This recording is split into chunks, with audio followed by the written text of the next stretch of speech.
ಇದಕ್ಕೆ ಸಂಬಂಧಪಟ್ಟಂತೆ ನಮ್ಮ ಜೊತೆ ಮಾತಾಡ್ತಾರೆ ಬಸವರಾಜ ರಾಯರೆಡ್ಡಿ ಸರ್. ನಮಸ್ತೆ, ನನ್ನ ಧ್ವನಿ ಕೇಳಿಸ್ತಾ ಇದೆಯಾ? ನಮಸ್ಕಾರ ಸರ್. ಶಾಮನೂರು ಶಿವಶಂಕರಪ್ಪ ನಿಧನರಾಗಿದ್ದಾರೆ. ಗಣ್ಯರು ಕೂಡ ಸಂತಾಪವನ್ನು ಸೂಚಿಸ್ತಾ ಇದ್ದಾರೆ. ಅವರ ರಾಜಕೀಯ ಜೀವನ ಹೇಗಿತ್ತು, ಅವರ ಒಡನಾಟ ಹೇಗಿತ್ತು, ಹೇಗೆ ಮತ್ತೆ ಸಮಾಜದ ಸೇವೆ ಹೇಗಿತ್ತು, ಅವ್ರ ಬಗ್ಗೆ ಹೇಳೋದಾದ್ರೆ ಸರ್. ಶಾಮನೂರು ಶಿವಶಂಕರಪ್ಪನವರು ನಾನು ಈಗಾಗಲೇ ಹೇಳಿದಂತೆ ಇನ್ನೂ ಕೆಲವು ವರ್ಷಗಳ ಬದುಕಿದ್ರೆ ಶತಾಯುಷಿಗಳಾಗ್ತಾ ಇದ್ರು. ಹೌದು ಹೌದು.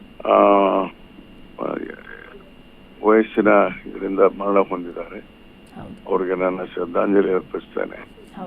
ಶಾಮನೂರು ಶಿವಶಂಕರಪ್ಪನವರು ಒಬ್ಬ ಮಹಾನ್ ವ್ಯಕ್ತಿ, ಈ ನಾಟಕದಂತ ಮಹಾನ್ ವ್ಯಕ್ತಿ. ಅದರಲ್ಲಿ ವಿಶೇಷವಾಗಿ ವೀರಶೈವ ಲಿಂಗಾಯತ ರಾಷ್ಟ್ರೀಯ ಅಧ್ಯಕ್ಷರ ಕೆಲಸ ಮಾಡಿ ಶರಣ ತತ್ವದ ಬಗ್ಗೆ ಬಹಳಷ್ಟು ಅಪಾರವಾದಂತ ನಂಬಿಕೆ ಇಟ್ಕೊಂಡಂತವ್ರು ಮತ್ತು ವೀರಶೈವ ಲಿಂಗಾಯತನೆಲ್ಲ ಒಂದ್ ಮಾಡ್ಬೇಕಂತ ಹೇಳಿ ಬಹಳ ಪ್ರಯತ್ನವನ್ನ ಮಾಡಿಬಿಟ್ಟಂತವ್ರು.